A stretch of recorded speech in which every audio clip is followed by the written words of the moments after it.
ये आपके जनसत्ता का आज का संपादकीय पाठ है। देखिए, संपादकीय पाठ ये आर्टिकल एडिटोरियल आपको प्रारंभिक परीक्षा, मुख्य परीक्षा और इंटरव्यू हर जगह मदद पहुंचाते हैं।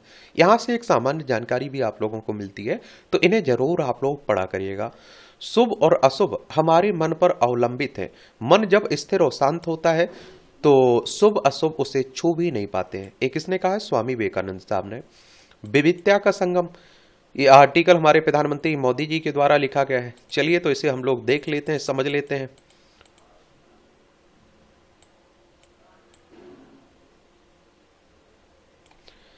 तो आप देखिए, कुछ दिन पहले मुझे सोमनाथ की पवित्र भूमि पर सोमनाथ स्वाभिमान पर्व में हिस्सा लेने का सुअवसर मिला। इस पर्व को हम वर्ष 1026 में सोमनाथ पर हुए हम पहले आक्रमण के 1000 साल पूरे होने पर मना रहे हैं। इस क्षण का साक्षी बनने के लिए देश के कोने कोने से लोग सोमनाथ पहुंचे हैं, और यह इस बात का प्रमाण है कि भारतवर्ष के लोग जहां अपने इतिहास और संस्कृति से गहराई से जुड़े हैं, वहीं कभी हार ना मानने वाला साहस भी उससे उनके जीवन की बड़ी विशेषता है। और यही भावना उन्हें एक साथ जोड़ती भी है। और इस कार्यक्रम के दौरान मेरी मुलाकात कुछ ऐसे लोगों से भी हुई जो इससे पहले सौराष्ट्र तमिल संगमम के दौरान सोमनाथ आए थे, और इससे पहले काशी तमिल संगमम के समय काशी भी गए थे। ऐसे मंचों को लेकर उनकी सकारात्मक सोच ने मुझे बहुत प्रभावित किया। इसलिए मैंने तय किया कि इस विषय पर अपने कुछ विचार साझा करूं। मन की बात की एक श्रृंखला के दौरान मैंने कहा कि अपने जीवन में तमिल भाषा ना सीख पाने का मुझे बहुत दुख है। यह हमारा सौभाग्य है कि बीते कुछ वर्षों से हमारी सरकार तमिल संस्कृति को देश में और लोकप्रिय बनाने में निरंतर जुटी हुई है। यह एक भारत श्रेष्ठ भारत की भावनाओं को और सशक्त बनाने वाला है। हमारी संस्कृति में संगम का बहुत महत्व है। इस पहलू से भी काशी तमिल संगमम का एक अनूठा प्रयास है, और इसमें जहां भारत की विविध परंपराओं के बीच अद्भुत सामंजस्य दिखता है, वहीं यह भी पता चलता है कि कैसे हम एक दूसरे की परंपराओं का सम्मान करते हैं। काशी तमिल संगमम के आयोजन के लिए काशी सबसे उपयुक्त स्थान कहा जा सकता है। यह वही काशी है जो अनादि काल से हमारी सभ्यता की धुरी बनी हुई है, और यहाँ हजारों वर्षों से लोग ज्ञान, जीवन के अर्थ, मोक्ष की खोज में आते रहे हैं। काशी का तमिल समाज और संस्कृति से अत्यंत गहरा नाता रहा है। काशी बाबा विश्वनाथ की नगरी है, जो तमिलनाडु में रामेश्वरम तीर्थ है। तमिलनाडु की तैन काशी को दक्षिण की काशी या फिर दक्षिण काशी कहा जाता है। कुमार गुरु स्वामी जी ने अपने विद्वता और अध्यात्म परंपरा के माध्यम से काशी और तमिलनाडु के बीच एक सशक्त स्थायी संबंध स्थापित किया था। तमिलनाडु के महान सपूत महाकवि सुब्रमण्यम भारती को भी काशी में बौद्धिक विकास और आध्यात्मिक जागरण का अद्भुत अवसर दिखा, और यही उनका राष्ट्रवाद और प्रबल हुआ। और आप देखते हैं कि साथ ही उनकी कविताओं को नई धार मिली। यहीं पर स्वतंत्र और अखंड भारत की उनकी संकल्पनाओं को एक स्पष्ट दिशा मिली। ऐसे अनेक उदाहरण हैं जो काशी और तमिलनाडु के बीच गहरे आत्मीय संबंध को दर्शाते हैं। वर्ष 2022 में बनारसी की धरती पर काशी तमिल संगमम की शुरुआत हुई। मुझे इसके उद्घाटन समारोह में शामिल होने का सौभाग्य मिला था, और तब तमिलनाडु से आए लेखकों, विद्यार्थियों, कलाकारों, विद्वानों और किसानों और अतिथियों ने काशी के साथ साथ प्रयागराज और अयोध्या के दर्शन भी किए थे। और इसके बाद के आयोजनों में इस पहल को और विस्तार दिया गया, और इसका आप देखते हैं उद्देश्य यह था। क्या था इसका उद्देश्य? कि संगमम में समय समय पर नए विषय जोड़े जाएं और नए रचनात्मक तरीके अपनाए जाएं, और इसमें लोगों की भागीदारी ज्यादा से ज्यादा हो। प्रयास यह था कि यह आयोजन अपनी मूल भावना से जुड़े रहकर भी निरंतर आगे बढ़ता रहे। वर्ष 2023 के दूसरे आयोजन में प्रौद्योगिकी के बड़े पैमाने का उपयोग किया गया, ताकि यह सुनिश्चित हो कि भाषा इसमें बाधा न बने। और इसके तीसरे संस्करण में भारतीय ज्ञान प्रणाली पर विशेष जोर दिया गया, और इसके साथ ही शैक्षणिक संवादों, सांस्कृतिक प्रस्तुतियों, प्रदर्शनियों और संवाद या सत्रों में लोगों की बड़ी भागीदारी देखने को मिली। हजारों लोग इसका हिस्सा बने। क्या बने? हिस्सा बने। आप देखें, और आप देखेंगे कि काशी तमिल संगमम का चौथा संस्करण 2 दिसंबर 2025 को आरंभ हुआ था। इस बार का विषय बहुत रोचक था, तमिल करकलम यानी तमिल सीखें। और इससे से काशी और दूसरी जगहों के लोगों को खूबसूरत तमिल भाषा सीखने का अनूठा अवसर मिला। तमिलनाडु से आए शिक्षकों ने काशी के विद्यार्थियों के लिए इसे अविश्वसनीय बना दिया।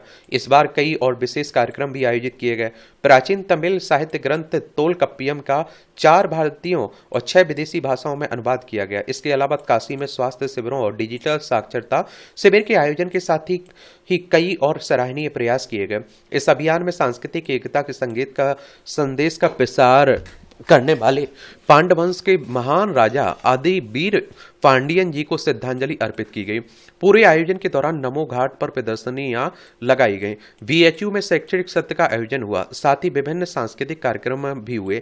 काशी तमिल संगमम में इस बार जिस चीज ने मुझे सबसे अधिक प्रसन्नता दी है वह हमारी युवा साथियों का उत्साह है, और इससे अपनी जड़ों से और अधिक जुड़े रहने के उनके उत्साह का पता चलता है। और उनके लिए यह एक ऐसा अद्भुत मंच है जहां वे विभिन्न सांस्कृतिक कार्यक्रमों के जरिए अपनी प्रतिभा दिखा सकते हैं। संगमम के अलावा काशी की यात्रा भी यादगार बने, इसके लिए विशेष प्रयास किए गए। भारतीय रेल ने लोगों को तमिलनाडु से उत्तर प्रदेश ले जाने के लिए विशेष रेलगाड़ियां चलाई। इस दौरान कई स्टेशनों पर विशेषकर तमिलनाडु में उनका खूब उत्साह बढ़ाया गया। और यहाँ मैं काशी और उत्तर प्रदेश के अपने भाइयों बहनों की सराहना करना चाहूंगा, जिन्होंने काशी तमिल संगमम को विशेष बनाने में अपना अद्भुत योगदान दिया। उन्होंने अपने अतिथियों के स्वागत और सत्कार में कोई कसर नहीं छोड़ी। कई लोगों ने तमिलनाडु से आए अतिथियों के लिए अपने घरों के दरवाजे तक खोल दिए। स्थानीय प्रशासन भी 24 घंटे जुटा रहा ताकि मेहमानों को किसी प्रकार की दिक्कत न हो। वाराणसी का सांसद होने के नाते मेरे लिए यह गर्व और संतोष दोनों का विषय है।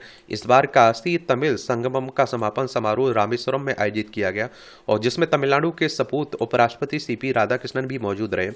उन्होंने इस कार्यक्रम को अपने विचारों से समृद्ध बनाया। भारतवर्ष की आध्यात्मिक समृद्धि पर बल देते हुए उन्होंने बताया कि कैसे इस तरह के मंच राष्ट्रीय एकता को मजबूत करते हैं। काशी तमिल संगमम का बहुत गहरा प्रभाव देखने को मिला, और इसके जरिए जहां सांस्कृतिक चेतना को मजबूती मिली, वहीं शैक्षणिक विमर्श और जनसंवाद को भी काफी बढ़ावा मिला, और इससे हमारी संस्कृतियों के बीच संबंध और प्रगाढ़ हुए। इस मंच से एक भारत श्रेष्ठ भारत की भावना को आगे बढ़ाया, और इसलिए आने वाले समय में हम इस आयोजन को और जीवंत बनाने वाले हैं। ये वह भावना है जो शताब्दियों से हमारे पर्व, त्योहार, साहित्य, संगीत, कला, खान पान, वास्तुकला, ज्ञान पद्धतियों का महत्वपूर्ण हिस्सा रही। वर्ष का यह समय हर देशवासी के लिए बहुत ही पावन माना जाता है।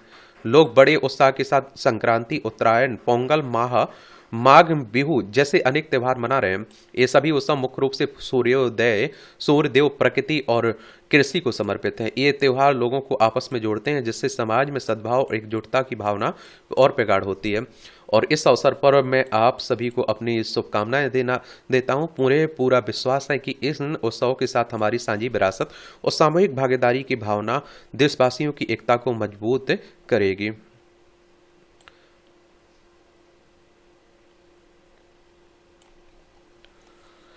ये आप देख लीजिए, हमारा प्यारा भारत है। इसमें आप देखिए उत्तर प्रदेश है, लखनऊ इसकी राजधानी देखने को मिल जाएगी आपको, और इसकी अंतर्राष्ट्रीय सीमा नेपाल से लगती राज्यों में बिहार, झारखंड, छत्तीसगढ़, मध्य प्रदेश, राजस्थान, हरियाणा, हिमाचल प्रदेश, उत्तराखंड और दिल्ली से लगती है। विधानसभा में 403 सीटें हैं, विधान परिषद में 100 सीटें हैं, राज्यसभा में 31 सीटें हैं, लोकसभा में 80 सीटें हैं। योगी आदित्यनाथ यहाँ की चीफ मिनिस्टर है, आनंदीबेन पटेल यहाँ की राज्यपाल है। ये तमिलनाडु है, चेन्नई इसकी राजधानी देखने को मिल जाएगी।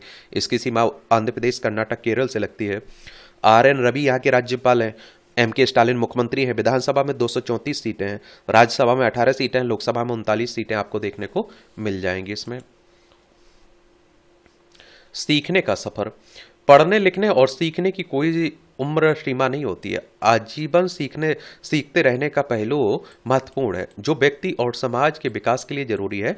ज्ञान अर्जन और नवीनतम कौशल विकास की ऐसी प्रक्रिया है जो जीवन पर्यंत चलती है, और इसमें सीखने के औपचारिक और अनौपचारिक रूप शामिल होते हैं। यह एक स्वैच्छिक प्रक्रिया है, और जिसमें व्यक्ति स्वयं चुनता है उसे क्या सीखना है, कैसे सीखना है और किस तरह की गतिविधियों का हिस्सा बनना है। मसलन कला, संगीत, खेल, हस्तशिल्प और समाज सेवा इत्यादि। सेवा कोई समयबद्ध गतिविधि या खोज नहीं है, बल्कि व्यक्तित्व विकास और सफल जीवन का आधार है।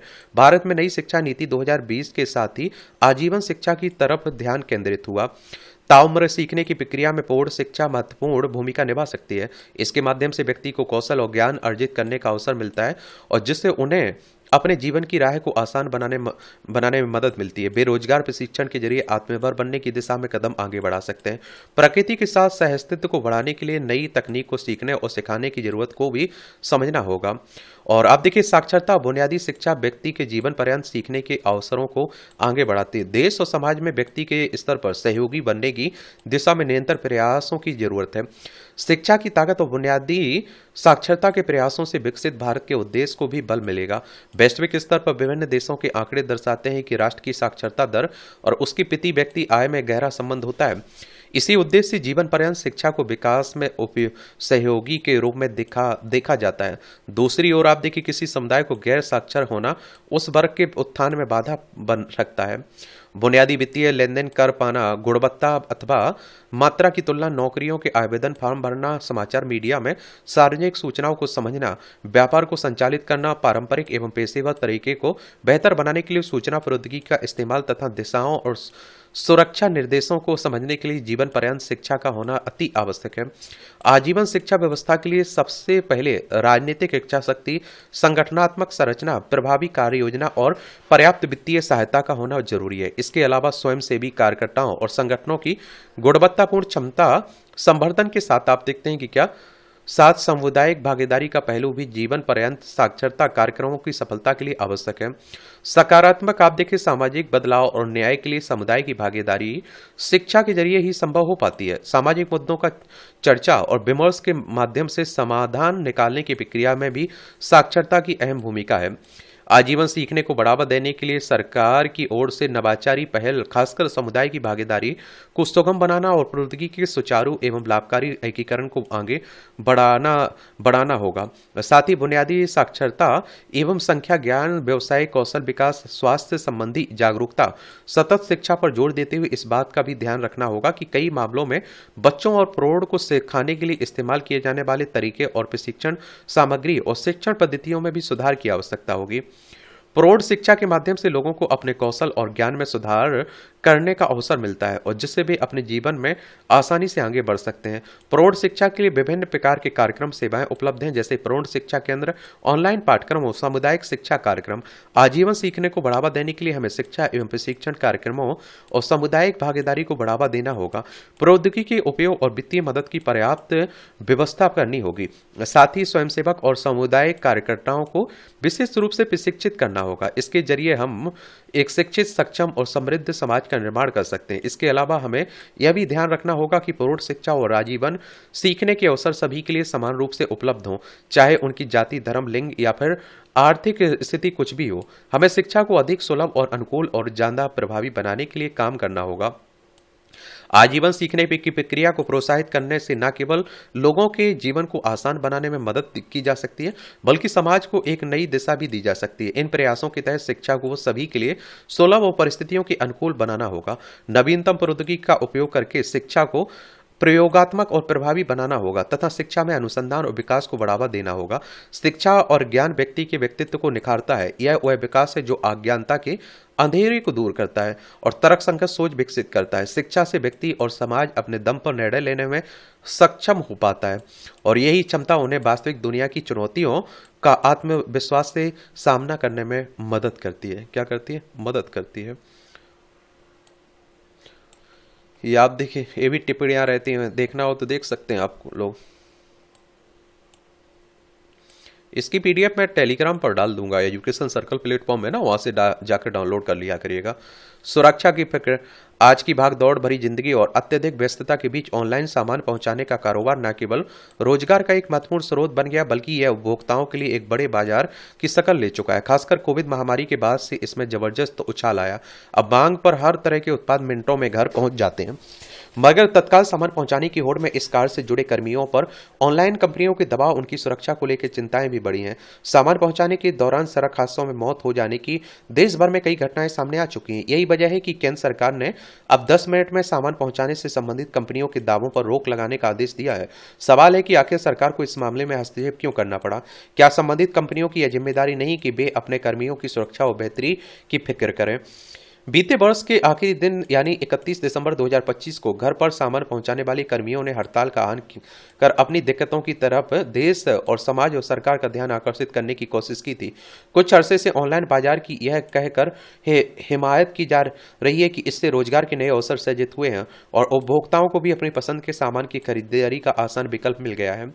और साथ ही यह भी कहा गया जाता है कि इस क्षेत्र में काम करने वाले कर्मियों को अपने कार्य की अवधि खुद तय करने की आज़ादी है, मगर क्या वास्तव में उन्हें काम करने की आज़ादी है? निर्धारित समय के भीतर सामान पहुंचाने और प्रतिदिन का लक्ष्य पूरा करने का दबाव कई बार उन्हें मानसिक ही नहीं बल्कि शारीरिक तकलीफ भी देता है। इस दबाव में सड़क पर तेज रफ्तार में दोपहिया वाहन चलाने से हर समय जान का जोखिम बना रहता है। ऐसे में 10 मिनट में सामान पहुंचाने के बातों पर रोक लगाना निहायत जरूरी हो गया था। और नीति आयोग की वर्ष 2022 की एक रिपोर्ट के अनुसार 2020 में देश भर में ऑनलाइन मांग पर सामान पहुंचाने वाले कर्मियों की संख्या करीब 77 लाख थी और यह आंकड़ा 2030 तक 2.35 करोड़ तक पहुंचने का अनुमान है। और इससे यह बात तो स्पष्ट है कि ऑनलाइन बाजार के कारोबार से रोजगार के नए अवसर पैदा हुए हैं, लेकिन साथ ही संबंधित कंपनियों की प्रतिस्पर्धा में कर्मियों की सुरक्षा और काम के दबाव का संकट भी पैदा हुआ है। कहा जा रहा है कि सरकार के आदेश के बाद ऑनलाइन कंपनियों ने अपने मंच से 10 मिनट में सामान पहुंचाने का दावा हटा लिया और मगर इस तरह की कोशिशें फिर से किसी दूसरे रूप में ना हो, इसके लिए सरकार की ओर से एक निगरानी तंत्र बनाने की जरूरत है। सरकार को संबंधित ऑनलाइन मंचों के साथ मिलकर यह कोशिश करनी होगी कि श्रम शक्ति का ऐसा सुरक्षित वातावरण में विकास और सामाजिक गतिशीलता की सीढ़ी बने, उनके अधिकारों की भी रक्षा हो सके। ये धोखाधड़ी पर लगाम। तो पिछले कुछ वर्षों में साइबर धोखाधड़ी खूब चर्चा में है। साइबर धोखाधड़ी का जाल इतना व्यापक हो गया है कि कब कौन ठगी का शिकार हो जाए कुछ कहा नहीं जा सकता है। इसमें तो आप देखिए पढ़े लिखे लोग ठग जा रहे हैं। जिस तेजी से इस तरह के मामले बढ़ रहे हैं वह गंभीर चिंता का विषय है और सवाल है कि आधुनिक तकनीक के इस दौर में साइबर ठगी पर अंकुश क्यों नहीं लग पा रहा है और जालसाजी में फंसकर लोगों की जीवन भर की जमा पूंजी हाथ से निकल जाती है। और डिजिटल अरेस्ट जैसे मामलों में तो पीड़ित को मानसिक यातना भी झेलनी पड़ती है। इस तरह के अपराधों पर लगाम लगाने के प्रयासों के तहत केंद्र सरकार ने गृह मंत्रालय की विशेष सचिव की अगुवाई में अंतर मंत्रालयी समिति बनाई। साथ ही यह भी कहा कि डिजिटल अरेस्ट से संबंधित सभी मामलों की जांच अब सीबीआई करेगी, मगर सरकार के यह कदम तभी कारगर साबित होगा जब साइबर धोखेबाजों की किसी वारदात को अंजाम देने से पहले ही रोक दिया जाए। CBI central bureau of investigation की बात हो रही है। 1 अप्रैल 1963 में स्थापना हुई थी। नई दिल्ली में हेडक्वार्टर देखने को मिलेगा। गौरतलब है कि शीर्ष अदालत ने अपने एक आदेश में डिजिटल अरेस्ट की बढ़ती घटनाओं पर चिंता जताते हुए कहा था सरकार को इससे निपटने के लिए कड़े कदम उठाने चाहिए। दरअसल देश में ऑनलाइन लेन देन बढ़ने के साथ ही साइबर ठगी के मामलों में भी बढ़ोतरी हुई है और इससे सबसे बड़ी वजह है यह कि आम नागरिक खासकर बुजुर्ग नई तकनीक ऑनलाइन जोखिम से अनजान है। जरा सी चूक होने पर लाखों रुपए जालसाजों के हाथ में चले जाते हैं। चिंता की बात है कि साइबर धोखाधड़ी के लिए आए दिन नए नए तरीके अपनाए जा रहे हैं। ऐसे में जरूरी है कि आम लोगों को डिजिटल साक्षरता के जरिए व्यापक स्तर पर जागरूक किया जाए। मसला सिर्फ इस तरह के मामलों की जांच नहीं है, बल्कि जरूरत इस बात की है कि अपराध होने से पहले ही उसे रोक दिया जाए। और आप देखिए जब तक साइबर अपराधियों की धर पकड़ के लिए मजबूत तंत्र स्थापित नहीं किया जाएगा तब तक ऐसे मामलों पर पूरी तरह रोक लगा पाना संभव नहीं हो पाएगा। बाकी आप लोग क्या सोचते हैं, अपनी राय आप लोग जरूर बताया करिएगा। इस तरह से आप देखेंगे कि आज के संपादकीय पाठ की कहानी कवर होती है। आप लोग पढ़ते रहिए, एंजॉय करते रहिए। आपका कोई सवाल हो मेरे लिए, सुझाव हो तो जरूर बता सकते हैं। धन्यवाद।